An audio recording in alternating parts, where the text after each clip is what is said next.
Η Φέη ζήλευε επειδή είχα κάνει μια χαζομάρα με την αδερφή της. Της έδωσα 2 πουνιές στο κεφάλι.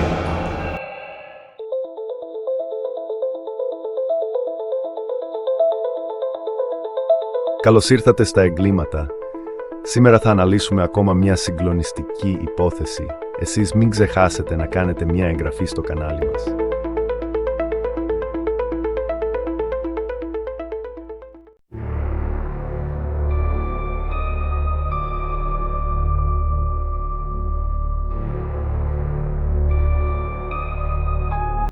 Την Παρασκευή βράδυ 5 Απριλίου του 2013, η 23χρονη Φέη Μπλάχα βρισκόταν στο σπίτι της στη Νέα Μάκρη με την άρρωστη μητέρα της, τον πατέρα της και την οικιακή βοηθό που πρόσεχε τη μητέρα της. Τότε η 23χρονη Καλονή δέχτηκε ένα τηλεφώνημα από το φίλο της και βγήκε από το σπίτι. Τα ξημερώματα του Σαββάτου η 23χρονη κοπέλα εντοπίστηκε άγρια ξυλοκοπημένη στην άκρη του δρόμου, λίγα μέτρα μακριά από το σπίτι της.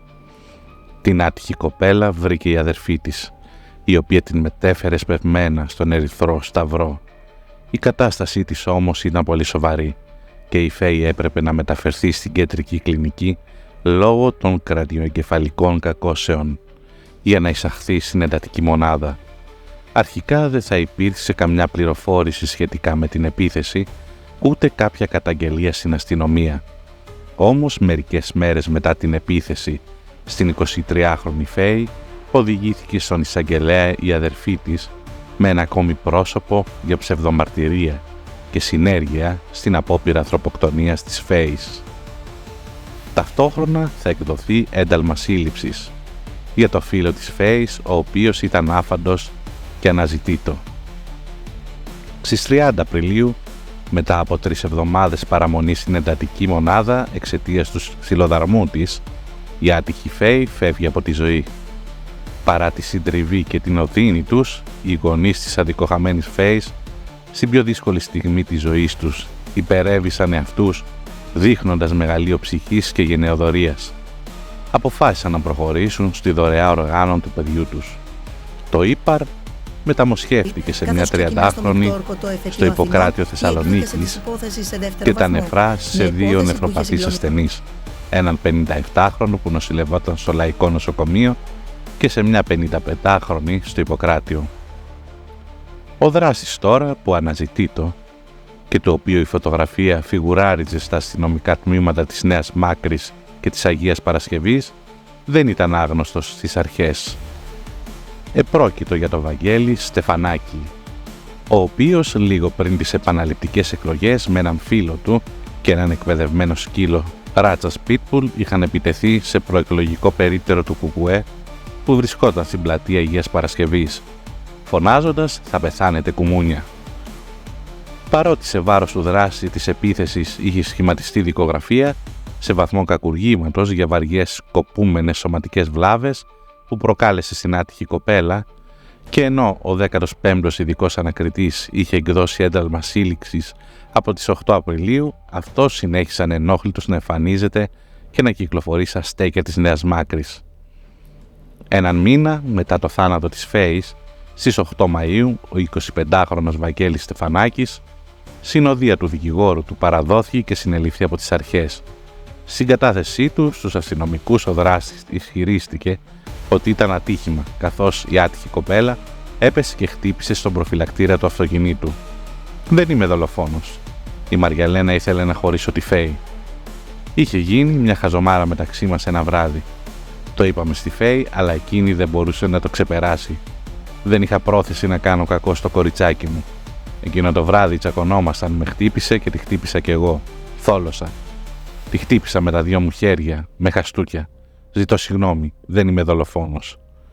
Ο 25χρονος οδηγήθηκε ενώπιον του εισαγγελέα, ο οποίος του άσκησε εναντίον του ποινική δίωξη για ανθρωποκτονία από πρόθεση και τον παρέπεμψε στο 15ο ειδικό ανακριτή για να απολογηθεί. Η κατάθεση του 25χρονου δράση στον ανακριτή θα φέρει τα πάνω κάτω στην υπόθεση, καθώς θα αποκαλύψει ότι διατηρούσε παράλληλη σχέση με την αδερφή της Φέης, κάτι το οποίο συζητιόνταν όλες αυτές τις εβδομάδες στις πιάτσες της Νέας Μάκρης. Με την αδερφή της Φέης, η οποία ήταν σε διάσταση με το σύζυγό της, διατηρούσα παράλληλο ερωτικό δεσμό. Μου ζητούσε επίμονα να χωρίσω και μου έλεγε ότι θα χώριζε και αυτή από τον άντρα της προκειμένου να ζήσουμε μαζί. Το μοιραίο βράδυ της 5ης Απριλίου η Φέη έμαθε από την αδερφή της για αυτή την παράνομη σχέση. Με πήρε έξαλλη στο τηλέφωνο και μου ζήτησε να συναντηθούμε. Ήθελε εξηγήσεις. Πήγα το βράδυ σπίτι της, την κάλεσα στο κινητό της και βγήκε έξω.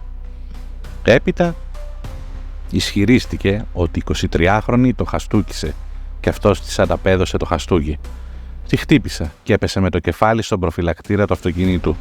Έμεινε ανέστητη, ειδοποίησε τη μεγάλη αδερφή της Φέη και τη μετέφερε ο ίδιος στον Ερυθρό Σταυρό. Ισχυρίστηκε ότι έμεινε 2 μέρες στο προσκέφαλο της κοπέλας. Μετά την ολοκλήρωση της απολογίας του, ο ανακριτής και ο εισαγγελέας έκριναν ότι πρέπει να προφυλακιστεί.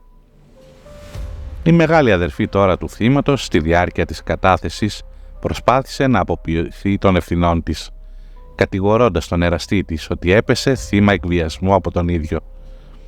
Σύμφωνα με τους ισχυρισμούς της, ο 25χρονος είχε καταγράψει την ερωτική του συνέβρεση, η οποία έγινε σε ξενοδοχείο. Είχαμε κάνει έρωτα μια φορά. Το είχε καταγράψει και απειλούσε ότι θα το έδειχνε στην οικογένειά μου και στο σύζυγό μου και ότι θα το έβγαζε στο ίντερνετ, ανέφερε στην κατάθεσή της. Τους ισχυρισμούς της όμως διέψευσε ο 25χρονος λέγοντας ότι κάτι τέτοιο δεν υφίστατο και ότι η Μαριαλένα Μπλάχα παρέμβαινε μονίμως στις σχέσεις του με τη μικρότερη αδερφή της, δημιουργώντας προβλήματα, προσπαθώντας να τους χωρίσει για να είναι μαζί του. Η Μαριαλένα Μπλάχα, μετά την κατάθεσή της, αφέθηκε ελεύθερη, αφού σχηματίστηκε εις βάρος της δικογραφία για ψευδορκία. Τα ευρήματα του ιατροδικαστή θα καταρρίψουν όλους τους ισχυρισμούς του Βαγγέλη Στεφανάκη περί χαστούκιου και ατυχήματος. Η άτυχη Φέη δέχτηκε πολλαπλά χτυπήματα στο κεφάλι, με αποτέλεσμα να προκληθεί κρανιοεγκεφαλική κάκωση, αιμορραγία και εγκεφαλικό είδημα. Είχε αιματώματα στον αριστερό οφθαλμό, στο ζυγωματικό εκδορά, στο δεξί μέτωπο, στο δεξί γλουτό, εκχυμώσεις στο δεξί μυρό, στον γόνατο αλλά και κάκωση στα άκρα του δεξιού χεριού. Όλα αυτά διέψευδαν τον ισχυρισμό ότι έχασε την ισορροπία της και χτύπησε στο κεφάλι της, στον προφυλακτήρα του αυτοκινήτου του. Φαίνεται ότι κάποιος την κλωτσούσε, τη χτυπούσε συνάμα και όλα αυτά προήλθαν από θλόν όργανο. Μπορεί να είναι και από τα χέρια του δράση. Δεν σημαίνει κατά ανάγκη ότι το θλόν όργανο είναι κάποιο εργαλείο. Κάποιο όργανο που χρησιμοποίησε, ανέφερε ο ιατροδικαστής που πραγματοποίησε την εξέταση και την νεκροτομή. Η συμπεριφορά της αδερφής του θύματος πριν από το συμβάν, αλλά και κατά τη διάρκεια του διαστήματος που μεσολάβησε μέχρι την εκδίκαση της υπόθεσης, υπήρξε αδιάψευστος μάρτυρας ότι ήταν άκρως ανταγωνιστική και αδίστακτη. Η απόφαση της Μαριαλένας Μπλάχα να πάει σε καλλιστεία σκύλων στη Θεσσαλονίκη αντί να παρευρεθεί στο μνημόσυνο της αδερφής της, επιβεβαίωσε την πλήρη απουσία μετάνοιας ή μεταμέλειας για τα όσα προκάλεσε. Η συμπεριφορά της πυροδότησε νέα ένταση και επικριτικά σχόλια στο φιλικό περιβάλλον της Φέης. Εξάλλου δεν ήταν η πρώτη φορά που η Μάνια, όπως την αποκαλούσαν οι φίλοι της, προτίμησε να αποδράσει από το οικογενειακό δράμα. Το ίδιο είχε πράξει μια μέρα πριν αφήσει η αδερφή της στην ΜΕΘ, συμμετέχοντας και πάλι σε καλλιστεία σκύλων. Η πίκρα και η οργή του πατέρα της αδικοχαμένης κορυφώθηκε. Εμείς θρηνούσαμε τη Φέη. Η θεία της έκανε ένα μακρινό ταξίδι από την Αμερική, ειδικά για αυτό το σκοπό, και η Μαρία Ελένη προτίμησε ένα ταξίδι αναψυχή στη Θεσσαλονίκη για να πάρει μέρος σε καλλιστεία σκύλων. Δεν μπορεί να το χωνέψει ο νους μου, αν είναι δυνατόν, είχε ξεσπάσει ο χαροκαμένος πατέρας. Η εμπλοκή της 32χρονης στη δολοφονία της Φέης και η μετέπειτα αμετανόητη συμπεριφορά της οδήγησαν τους δύσμυρους γονείς στο να διώξουν την 32χρονη κόρη τους από το πατρικό της σπίτι. Στις 5 Μαΐου του 2014, ο Βαγγέλης Στεφανάκης θα καθίσει στο ειδόλιο του Μεικτού Ορκωτού Δικαστηρίου Αθηνών, κατηγορούμενος για ανθρωποκτονία από πρόθεση. Δίπλα του η 32χρονη αδερφή της άτυχης νεαρής Μαριαλένα Μπλάχα, αντιμέτωπη με την κατηγορία της ψευδορκίας και υπόθαλψη εγκληματία, αφού δεν κατέθεσε την αλήθεια από την αρχή και ένας φίλος του φερόμενου δράστη. Στην ερώτηση του Προέδρου προς τον κατηγορούμενο, δήλωσε αθώος και προς την κατηγορία της ανθρωποκτονίας από πρόθεση. Η δίκη θα αρχίσει με τις καταθέσεις των μαρτύρων του στενού περιβάλλον του θύματος. Μία από τις πιο σημαντικές μαρτυρίες της υπόθεσης ήταν της στενής φίλης της Φέης με την περιγραφή των γεγονότων αλλά και της τεταμένης κατάστασης που υπήρχε ανάμεσα στις δύο αδερφές. Ανέφερε τους αλλεπάλληλους καυγάδες ανάμεσα στα τρία μοιραία πρόσωπα αλλά και τις απειλές από την πλευρά της Μαριαλένας.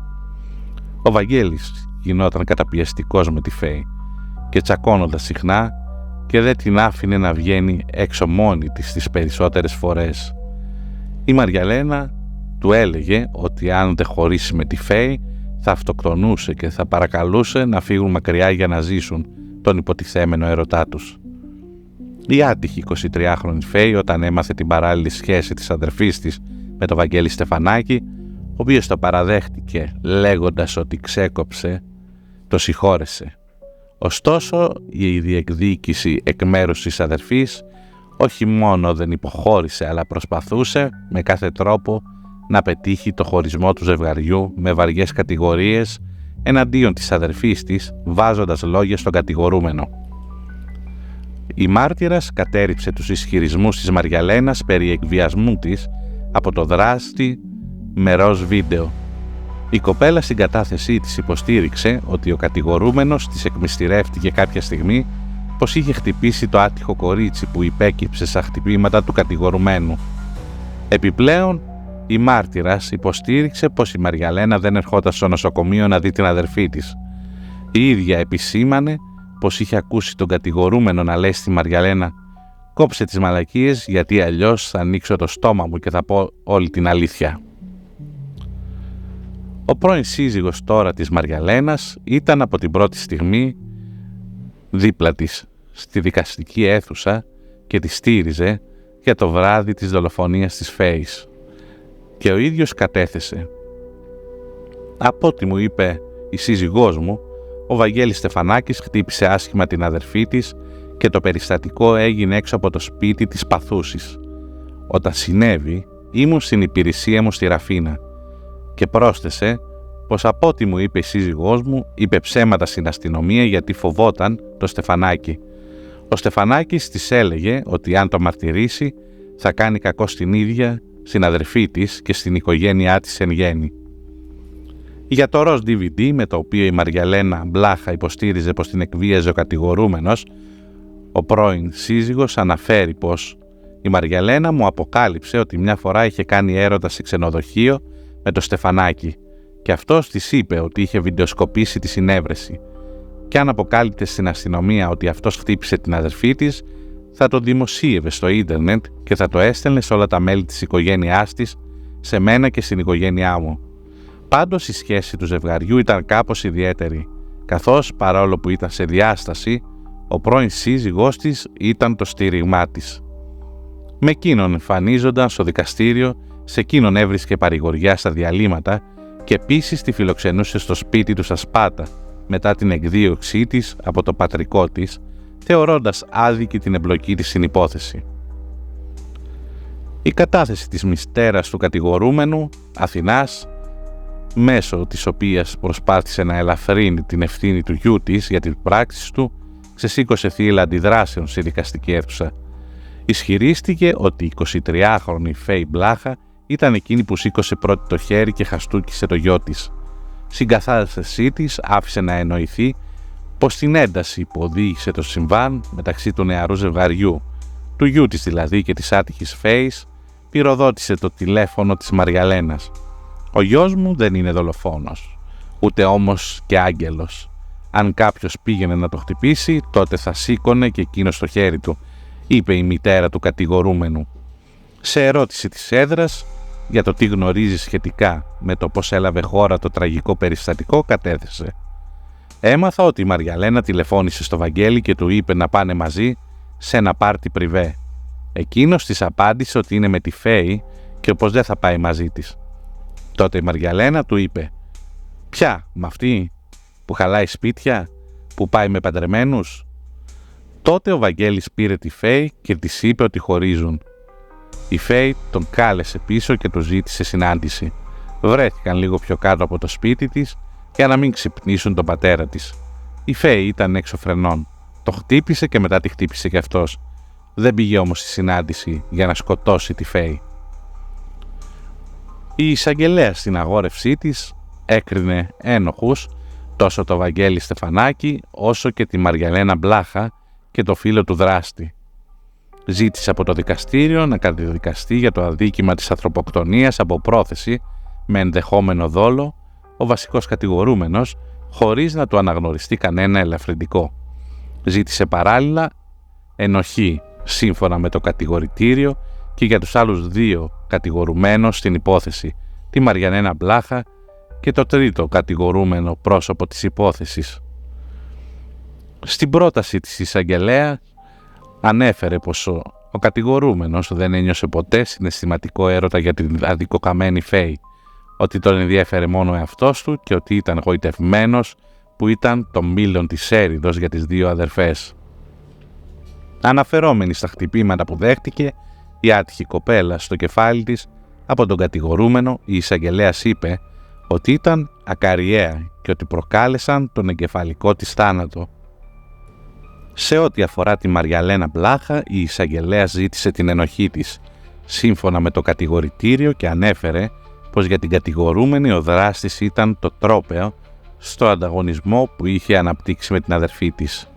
Η εισαγγελέας ζήτησε να καταδικαστεί σε ισόβια κάθριξη ο Βαγγέλης Στεφανάκης και σε ποινή φυλάκισης 4 ετών η Μαριαλένα Μπλάχα. Στις 19 Ιουνίου του 2014 το Μεικτό Ορκωτό Δικαστήριο, μετά από πολύμηνη ακροαματική διαδικασία, επέβαλε την ποινή της ισόβιας κάθριξης στο Βαγγέλη Στεφανάκη για τον άγριο ξυλοδαρμό μέχρι θανάτου της 23χρονης Φέης Μπλάχα. Συναδερφή της, Μαριαλένα, επέβαλε την ποινή φυλάκισης 5 ετών με αναστολή για ψευδορκία και υπόθαλψη εγκληματία, με τον όρο να εμφανίζεται υποχρεωτικά μια φορά το μήνα στο αστυνομικό τμήμα της περιοχής της, ενώ ο φίλος του Στεφανάκη καταδικάστηκε σε 12 μήνες ποινή φυλάκισης με 3ετή αναστολή. Του αναγνωρίστηκε το ελαφρυντικό του πρώτερου έντιμου βίου. Στις 20 Φεβρουαρίου του 2017 η υπόθεση της δολοφονίας της Φέης Μπλάχα θα αναβιώσει ξανά στο Μεικτό Ορκωτό Εφετείο Αθηνών. Με την έναρξη της ακροαματικής διαδικασίας, ο κατηγορούμενος επανέλαβε πως δεν είχε πρόθεση να σκοτώσει τη σύντροφό του. «Θέλω να ζητήσω συγγνώμη από τις οικογένειες που έχω βυθίσει στο πένθος και στη στεναχώρια. Βέβαια, έγινε το κακό, αλλά ποτέ δεν είχε περάσει από το μυαλό μου ότι θα γίνει κάτι τέτοιο. Αυτή είναι η αλήθεια», είπε απευθυνόμενος στο δικαστήριο. Η συγκρατούμενη αδερφή της αδικοχαμένης Φέης, η οποία είχε καταδικαστεί πρωτόδικα σε φυλάκιση 5 ετών με αναστολή, δεν εμφανίστηκε στο δικαστήριο. Συγκλονιστική όμως στην υπόθεση ήταν και η κατάθεση του πατέρα της αδικοχαμένης Φέης, Αντώνη Μπλάχα, ο οποίος φανερά καταβεβλημένος αφηγήθηκε με λεπτομέρειες όλα όσα προηγήθηκαν του μοιραίου. Μίλησε για τη σχέση του με τις κόρες του, αλλά και το ρόλο που έπαιζε ο κατηγορούμενος. Εκείνη την περίοδο η γυναίκα μου αντιμετώπιζε σοβαρό πρόβλημα υγείας. Μαζί μας έμενε μόνο η Φέη. Η μεγάλη μου κόρη είχε παντρευτεί. Η σχέση της με το σύζυγό της δεν ήταν καλές. Ο γαμπρός μου είχε φύγει από το σπίτι και τα κορίτσια συγκατοίκησαν για λίγες ημέρες. Ήξερα από το Μάρτιο του 2013 ότι είχε σχέση η Φέη με τον κατηγορούμενο, αλλά δεν γνώριζα από πότε. Τον πρώτο καιρό ήταν χαρούμενη, ευχαριστημένη. Λίγες ημέρες πριν από το συμβάν όμως ήταν μέσα στα νεύρα και ξαναγύρισε στο πατρικό. Τη ρώτησα τι έγινε και εκείνη μου είπε ότι η αδερφή της προσπαθεί να της πάρει το φύλλο. Εκείνες τις μέρες είχα δει πράγματι τον κατηγορούμενο τουλάχιστον 2 φορές να επισκέπτεται το σπίτι της μεγάλης μου κόρη και να περνάει το βράδυ εκεί. Γίνονταν κάποιες συζητήσεις για το θέμα και έρχονταν στο σπίτι η Φέη και ήταν αναστατωμένη. Η Φέη έλεγε ότι υπήρχαν προβλήματα που προσπαθούσαν να τα λύσουν. Εγώ ζήτησα από τη Μαρία Ελένη να μην δέχεται το Στεφανάκι στο σπίτι της. Εκείνη όμως δεν μου είπε κάτι συγκεκριμένο. Τα πράγματα έγιναν πιο δύσκολα και η Φέη έκλαιγε και μου είπε πως τα πράγματα δεν πάνε καλά. Ότι η αδερφή της προσπαθούσε να της τον πάρει και πως εκείνος την είχε χτυπήσει 2 φορές μετά από λογομαχία. Μια φορά μάλιστα, όπως έμαθα αργότερα, τη χτύπησε στο αυτί και πήγε στο κέντρο υγείας, αλλά εγώ τότε δεν γνώριζα τι είχε γίνει. Τη συμβούλευσα να χωρίσει γιατί της είπα ότι αν σε αγαπάει με αυτόν τον τρόπο, εγώ θα ήθελα να κάνουμε ένα ραντεβού όλοι μαζί, αλλά δεν πρόλαβα. Στις 6 Απριλίου η μεγάλη μου κόρη ήρθε σπίτι και έδειχνε ανήσυχη. Μου είπε πως βρήκαν τη Φέη χτυπημένη και πεταμένη στο δρόμο και μάλλον πρόκειται για τροχαίο και την πήγα στο νοσοκομείο. Εγώ έφυγα για το νοσοκομείο, αλλά η μεγάλη κόρη μου δεν με συνόδευσε, έμεινε σπίτι. Η Φέη ήταν σε πολύ άσχημη κατάσταση, διασωληνωμένη. Μου είπαν οι γιατροί ότι είναι πολύ σοβαρά. Γύρισα σπίτι και μαζί με τη Μαρία Ελένη πήγαμε στο τμήμα της Νέας Μάκρης όπου κάναμε καταγγελία. Η Μαρία Ελένη είπε πως κάποιος κοινός φίλος τους τη βρήκε στο δρόμο και ειδοποίησε τον κατηγορούμενο, ότι δηλαδή μου είχε πει και εμένα νωρίτερα. Δεν την πήγαν κατευθείαν στο νοσοκομείο. Όμως έμαθα αργότερα, αλλά σε κάποιο φιλικό σπίτι όπου και αποφάσισαν όλοι μαζί τι θα κάνουν. 2 ημέρες αργότερα η Φέη μπήκε στην εντατική. Αρχικά οι γιατροί ήταν αισιόδοξοι, αλλά στη συνέχεια χειροτέρευσε.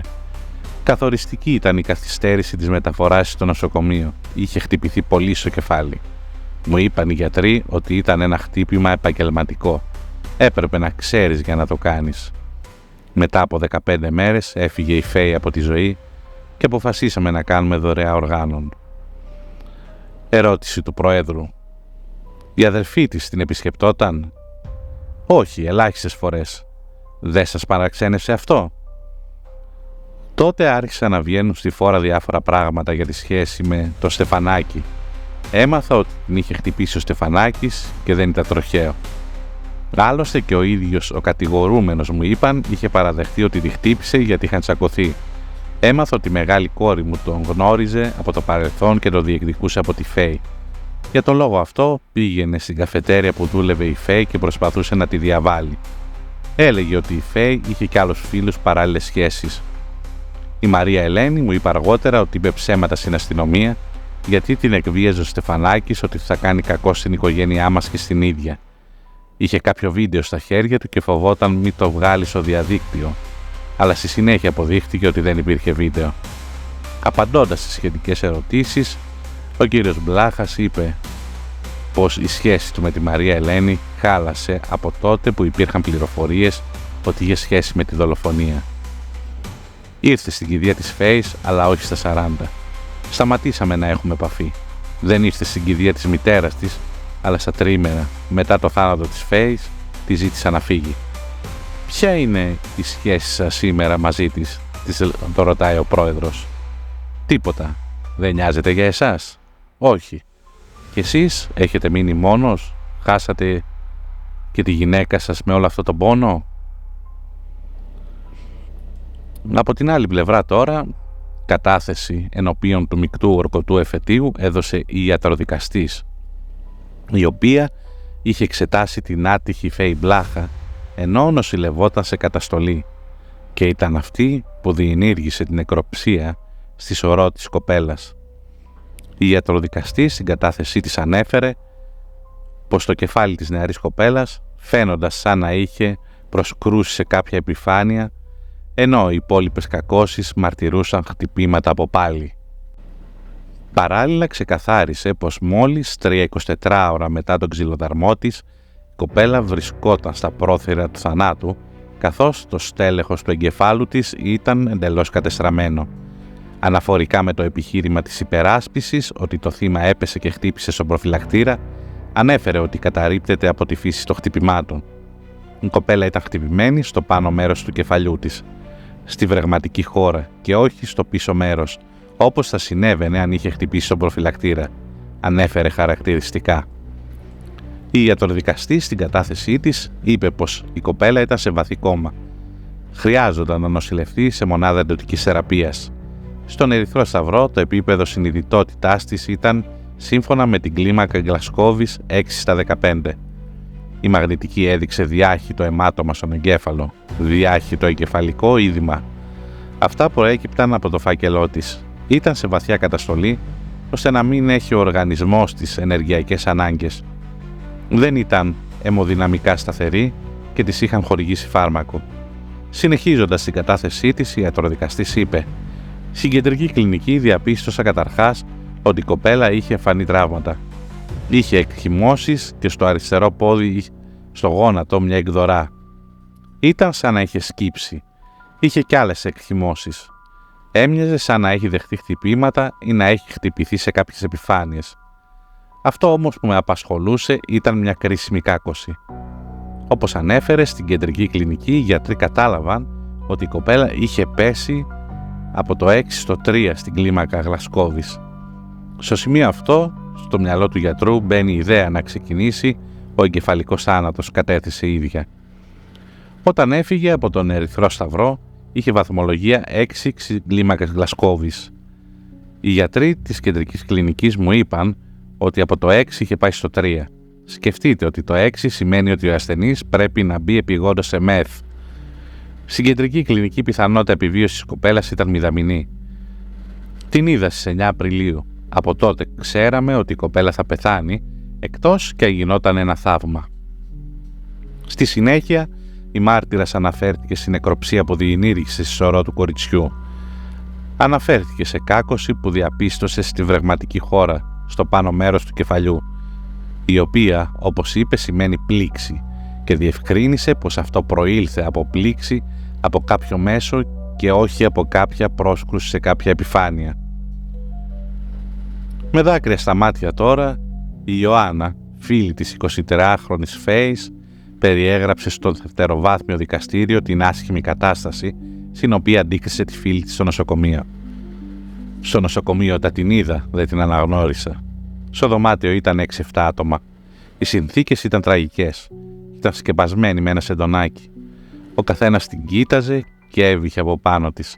Ήταν πρισμένη, είχε αίματα στα χείλη, μαυρισμένο μάτι, σημάδια στο μέτωπο από τα χτυπήματα. Τα νύχια της ήταν σπασμένα και είχε αίματα. Έπαθα σοκ. Κανένας δεν ήταν μαζί της εκείνο το πρωί, περιέγραψε προσθέτοντας πως άμεσα τηλεφώνησε στην αδερφή της Μαριαλένα.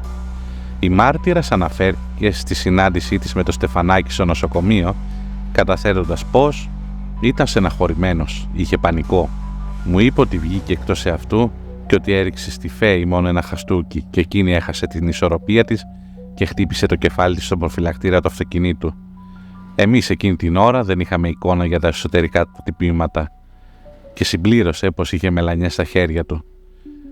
Η Ιωάννα αναφέρθηκε στις προσπάθειες που έκαναν οι φίλοι της για να βρεθεί κρεβάτι στην εντατική και περιέγραψε. Έμεινε στο δημόσιο νοσοκομείο 58 ώρες εκτός εντατικής. Απευθυνθήκαμε σε νοσοκομείο και τους ζητήσαμε να κάνουν την εισαγωγή και να τους δώσουμε μετά τα χρήματα και εκείνοι μας απάντησαν πρώτα τα χρήματα. Ψάχναμε λεφτά και τελικά μας τα έδωσαν οι γονείς μας. Τελικά η Φέη μεταφέρθηκε σε ιδιωτική κλινική στο Κολονάκι. Εγώ μαζί με ακόμη μία φίλη μας πληρώσαμε την πρώτη εβδομάδα και τα υπόλοιπα τα κάλυψε η κλινική. Σε αυτή την προσπάθεια η αδερφή της Φέης ήταν απούσα. Εγώ είδα τη Μαριαλένα στο Κολονάκι. Ήταν ένα θέατρο του παραλόγου. Κρατούσε μια εικόνα στο χέρι και έκανε προσευχές. Έτρεμε, δεν μπορούσε να σταθεί στα πόδια της. Ήταν πάνω σε ένα καροτσάκι. Η μάρτυρας υποστήριξε πως δεν μίλησε μαζί της. Δεν ήθελα να την ακούσω, είπε και συνέχισε. Με ενδιέφερε η στάση της πριν, αλλά και μετά. Δεν μπορεί η αδερφή της να είναι στο νοσοκομείο και να τρέχουν οι ξένοι. Όλοι και ο κατηγορούμενος μου είπαν πως το σχέδιο για να πούν στην αστυνομία και τον πατέρα τους ότι η Φέη βρέθηκε στο δρόμο ήταν δικό της. Τόνισε. Όταν ξεκίνησε η σχέση της Φέης με τον κατηγορούμενο, υπήρχε μεγάλος ανταγωνισμός με τη μεγάλη της αδερφή. Η Φέη ήταν πολύ ερωτευμένη. Το άγχος της ήταν η αδερφή της, η οποία μπλεκόταν συνεχώς στα πόδια τους. Είχε υποψίες ότι τον παρενοχλεί, είπε η μάρτυρας. Για τη σχέση του ζευγαριού υποστήριξε πως ο κατηγορούμενος είχε υποτιμητική συμπεριφορά απέναντι στη Φέη. Τη ζήλευε. Ήταν η ζήλια κάποια λόγια που άκουγε, είπε χαρακτηριστικά. Ευθύνες τώρα στην αδερφή της Φέης, Μαριαλένα, επέριψε ο νεαρός που μετέφερε την άτυχη κοπέλα βαριά τραυματισμένη στο νοσοκομείο το μοιραίο βράδυ της 6ης Απριλίου του 2014. Ο 22χρονος Αθανάσιος Κάπα, θα το πούμε έτσι, καταθέτοντας στο δευτεροβάθμιο δικαστήριο, είπε πως η Μαριαλένα τους παρακίνησε να πούν ψέματα σχετικά με τις συνθήκες κάτω από τις οποίες ξεψύχησε η μικρότερη της αδερφή. Μας είπε να πούμε ότι βγήκα εγώ τη Φέη στο δρόμο, τυχαία κοντά στο σπίτι της, ότι ειδοποίησα το φίλο μου και εκείνο στο Βαγγέλη και την πήγαμε στο νοσοκομείο. Όπως κατέθεσε ο νεαρός, πριν πάει στην αστυνομία συναντήθηκε με τον κατηγορούμενο και τη Μαριαλένα, η οποία, όπως είπε ο 23χρονος, του ζήτησε να πει στους αστυνομικούς στη δική της εκδοχή, ότι δηλαδή η αδερφή της βρέθηκε εγκαταλειμμένη στο δρόμο. Τελικά, ο μάρτυρας κατέθεσε στην αστυνομία τη δική του εκδοχή για το μοιραίο βράδυ και συμπλήρωσε πως μετά την ολοκλήρωση της κατάθεσής του, ο κατηγορούμενος το ρώτησε τι είπε. Του είπα την αλήθεια και εκείνος μου απάντησε «Καλά έκανες, ευχαριστώ».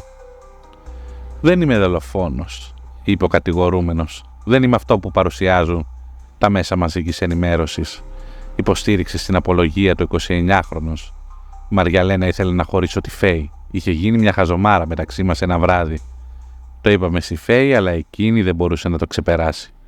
Δεν είχα την πρόθεση να κάνω κακό στο κοριτσάκι μου. Εκείνο το βράδυ τσακωνόμασταν και με χτύπησε και τη χτύπησα κι εγώ, θόλωσα. Τη χτύπησα με τα 2 μου χέρια με χαστούκια. Ζητώ συγγνώμη για ακόμη μια φορά. Δεν είμαι δολοφόνος.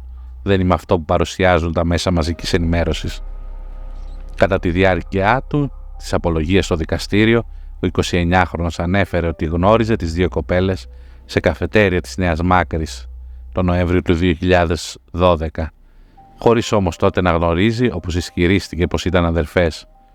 Το θύμα εργαζόταν στη συγκεκριμένη καφετέρια. Στη συνέχεια της απολογίας του ανέφερε πως τόσο ο ίδιος όσο και η Μαριαλένα μίλησαν στη Φέη για την περιπέτεια της μιας βραδιάς που είχαν. Ωστόσο, όπως είπε, η Μαριαλένα άρχισε να του ζητάει να χωρίσει τη Φέη, κάτι που εκείνος δεν ήθελε. «Δεν ένιωθα τίποτα για τη Μαριαλένα. Πέρναγα καλά με τη Φέη», είπε χαρακτηριστικά ο κατηγορούμενος, τονίζοντας ότι η Μαριαλένα ζηλεύει τη Φέη. Ο εισαγγελέας της έδρας ζήτησε να κηρυχθεί ένοχος για ανθρωποκτονία εκ προθέσεως, όπως επίσης να κριθεί ένοχη και αδερφή της άτυχης 23χρονης Μαριαλένα Μπλάχα για ψευδορκία και υπόθαλψη εγκληματία. Σύμφωνα με την εισαγγελική λειτουργό, ο κατηγορούμενος χτύπησε την παθούσα γιατί τόλμησε να εναντιωθεί και τη χτύπησε μέχρι θανάτου, κόβοντας πολύ νωρίς το νήμα της ζωής μιας κοπέλας που είχε όλη τη ζωή μπροστά της. Προκύπτει πως ο κατηγορούμενος τέλεσε την πράξη της ανθρωποκτονίας από πρόθεση με ενδεχόμενο δόλο, για την οποία καταδικάστηκε πρωτόδικα. Να απορριφθεί ο ισχυρισμός για μετατροπή της κατηγορίας σε θανατηφόρο βλάβη. Αναφερόμενη στην αδερφή του θύματος, Μαριαλένα, η εισαγγελέας είπε: «Στο νοσοκομείο έδειξε ψυχραιμία και απάθεια. Μετά έφτιαξαν το ψευδές σενάριο ότι δηλαδή η Φέη βρέθηκε στο δρόμο χτυπημένη και πως μετά την πήγαν στο νοσοκομείο. Όλοι ήξεραν ποια είναι η αλήθεια. Η κατηγορούμενη ανέλαβε μάλιστα να διαδώσει το ψευδές σενάριο. Στη συνέχεια οι 2 κατηγορούμενοι, έχοντας την αίσθηση ότι το όλο ζήτημα μπήκε σε ασφαλής βάση συγκάλυψης, στις 7 το πρωί έφυγαν από το νοσοκομείο αφήνοντας μόνη τη Φέη σε βαθύ κόμμα. Στις 12 Σεπτεμβρίου του 2017, δικαστές και ένορκοι έκριναν ομόφωνα ένοχο τον Βαγγέλη Στεφανάκη για την ανθρωποκτονία από πρόθεση σε ήρεμη ψυχική κατάσταση της 23χρονης Φέης Μπλάχα, ενώ επίσης ένοχοι έκριναν και τη Μαριαλένα Μπλάχα, αδερφή της άτυχης Φέης, για τα αδικήματα της ψευδορκίας και της υπόθαλψης εγκληματία. Το μεικτό ορκωτό εφετείο της Αθήνας το αναγνώρισε το ελαφρυνικό της ειλικρινούς μεταμέλειας, επειδή προσπάθησε να άρει τις συνέπειες της πράξης του, μεταφέροντας την 23χρονη Φέη στο νοσοκομείο. Το δικαστήριο καταδίκασε τον κατηγορούμενο σε ποινή κάθριξης 20 ετών και τη στέρηση πολιτικών δικαιωμάτων για 5 έτη. σε αντίθεση με την πρωτόδικη απόφαση με την οποία του είχε επιβληθεί η ισόβια κάθριξη. Συναδελφή της Φέης, Μαριαλένα, το δικαστήριο αναγνώρισε το ελαφρυντικό της καλής συμπεριφοράς μετά την πράξη και την καταδίκασε σε ποινή φυλάκισης 2,5 ετών με 3ετή αναστολή για τα πλημελήματά της υπόθαλψης εγκληματία και της ψευδορκίας. Η απόφαση του δικαστηρίου να σπάσουν τα ισόβια ήταν ομόφωνη. Αντίθετη γνώμη εξέφρασε η εισαγγελέας της έδρας, η οποία ζήτησε την μη αναγνώριση ελαφρυντικών και στους δύο κατηγορούμενους. Στις 22 Ιουνίου του 2020 η πολύκροτη υπόθεση δολοφονίας της Φέης Μπλάχα θα αναβίωσε ξανά στην αίθουσα μεικτού ορκωτού εφετείου Αθήνας λόγω της ανέρεσης που άσκησε ο Άριος Πάγος στην απόφαση του δευτεροβάθμιου δικαστηρίου, στο οποίο αναγνωρίστηκε το ελαφρυντικό της ειλικρινούς μεταμέλειας με αποτέλεσμα να το επιβληθεί κάθριξη 20 ετών αντί των ισοβίων. Όπως ανέφερε σχετική απόφαση που εξέδωσε το ποινικό τμήμα του Αρείου Πάγου, για να στοιχειοθετηθεί η ελαφρυντική περίσταση της ειλικρινούς μεταμέλειας, πρέπει η μετάνοια του υπαιτίου όχι μόνο να είναι ειλικρινής, αλλά και να εκδηλώνεται εμπράκτος, δηλαδή να συνδυάζεται με συγκεκριμένα περιστατικά, τα οποία μαρτυρούν ότι αυτός μεταμελήθηκε και για το λόγο αυτό επιζήτησε ειλικρινά και όχι προσχηματικά να άρει ή να μειώσει τις συνέπειες της αξιόπινης πράξης του. Επιπλέον, κατά τους ανώτατους δικαστικούς λειτουργούς, δεν αρκεί η απλή έκφραση συγγνώμης εκ μέρους κατηγορουμένου, ούτε όμως και η ομολογία της πράξης του συνιστά ειλικρινή μετάνοια ακόμη και αν έγινε αυθόρμητα. Στην επανεκδίκαση της υπόθεσης, το μεικτό ορκωτό εφετείο της Αθήνας επέβαλε στον καταδικαστέντα ξανά την ισόβια κάθριξη. Ο καταδικαστής μέσα από τις φυλακές Αυλώνα προσέφυγε στον Άριο Πάγο ζητώντας να αναιρεθεί η καταδικαστική για τον ίδιο απόφαση του 2020 και να του αναγνωριστεί η ελαφρυντική περίσταση της ειλικρινούς μετάνοιας. Απευθυνόμενος προς τους δικαστές σε μια προσπάθεια να καταδείξει ότι συμπαραστάθηκε στη Φέη, ισχυρίστηκε ότι μόλις συνειδητοποίησε ότι η σύντροφός του είχε χάσει τις αισθήσεις της, τη μετέφερε με το αυτοκίνητό του στο κέντρο υγείας Νέας Μάκρης, αλλά εκεί δεν υπήρχε γιατρός για να την περιθάλψει και έτσι την πήγε στο σπίτι φίλου του και με το αυτοκίνητο πλέον του τελευταίου τη μετέφεραν στο εφημερεύον νοσοκομείο Ερυθρός Σταυρός. Στη συνέχεια ειδοποίησε την αδερφή της για τις τυπικές διαδικασίες εισαγωγής της στο νοσοκομείο, ενώ ο ίδιος καθ' όλη τη διάρκεια της παραμονής μου στο νοσοκομείο, τόσο κατά την ημέρα του συμβάντος όσο και την επόμενη, παραστεκόμουν στη Θανούσα έξω από το θάλαμο νοσηλείας της μαζί με τις φίλες και τους οικείους της, συντετριμμένος αγωνιώντας για την κατάστασή της, ζητώντας συγγνώμη από τους οικείους της, ξεσπώντας σε κλάματα και απειλώντας να θέσω τέρμα στη ζωή μου, αν η Θανούσα πέθαινε ή πάθαινε κάτι κακό. Επεσήμενε ακόμα ότι το διάστημα που νοσηλευόταν εκείνος ήταν σε συνεχή επικοινωνία με τις φίλες της προκειμένου να ενημερώνονται για την κατάσταση της υγείας της και να βοηθώ όσο μπορώ για την καλύτερη δυνατή νοσηλεία και περίθαλψή της. Παράλληλα προσκόμισε σημείωμα κοινωνικού λειτουργού των φυλακών, στο οποίο ανέφερε ότι επιδεικνύει πολύ καλή διαγωγή και είναι απολύτως συνεργάσιμο. Επίσης επικαλέστηκε βεβαίωση της διεύθυνσης των φυλακών, σύμφωνα με την οποία μέχρι τώρα έχει πάρει 10 άδειες και έχει επιστρέψει, ενώ προσκόμισε στο δικαστήριο και ληξιαρχική πράξη γάμου. Σχετικά με την εξαφάνισή του, μετά το τραγικό περιστατικό ανέφερε: «Η ολιγοήμερη καθυστέρησή μου να παρουσιαστώ στις αρχές οφειλόταν αποκλειστικά και μόνο στο ότι πίστευα ακράδαντα στην ανάρρωση της συντρόφου μου και ήθελα να είμαι ελεύθερος να της προσφέρω κάθε δυνατή βοήθεια προς το σκοπό αυτό». Κλείνοντας είπε: «Δηλώνω όμως ειλικρινά και κατηγορηματικά ότι για όλη μου τη ζωή δεν θα μπορέσω να συγχωρήσω τον εαυτό μου και να διασκεδάσω τις αφόρητες τύψεις μου για τον πόνο και τον ανεπανόρθωτο κακό που προκάλεσα με την απερίσκεπτη πράξη μου». Οι δικαστές του Αγίου Πάγου αντέκρουσαν την επιχειρηματολογία του καταδικαστέντα, επισημένοντας ότι όταν αντιλήφθηκε ότι η κοπέλα είχε χάσει τις αισθήσεις της, αντί να ειδοποιήσει το ΕΚΑΒ ή την αστυνομία ή να τη μεταφέρει χωρίς καθυστέρηση στο πλησιέστερο κέντρο υγείας ή νοσοκομείο ή ακόμη να ζητήσει τη βοήθεια του πατέρα της, που ήταν λίγα μέτρα πιο πέρα στην οικία του, τη μετακίνησε και τη μετέφερε στην οικία του φίλου του.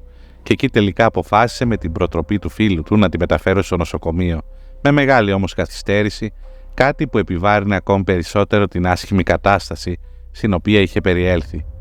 Οι δε δικαστές τονίζουν, η μεταφορά της Θανούσας στο νοσοκομείο έγινε με πολύ μεγάλη καθυστέρηση. Ο ξυλοδαρμός της έλαβε χώρα περί ώρα 2:45 έως 3 και στο νοσοκομείο έφτασαν περί ώρα 5 τα ξημερώματα, γεγονός που επιβάρυνε ακόμη περισσότερο την ήδη σοβαρή κατάσταση της υγείας της.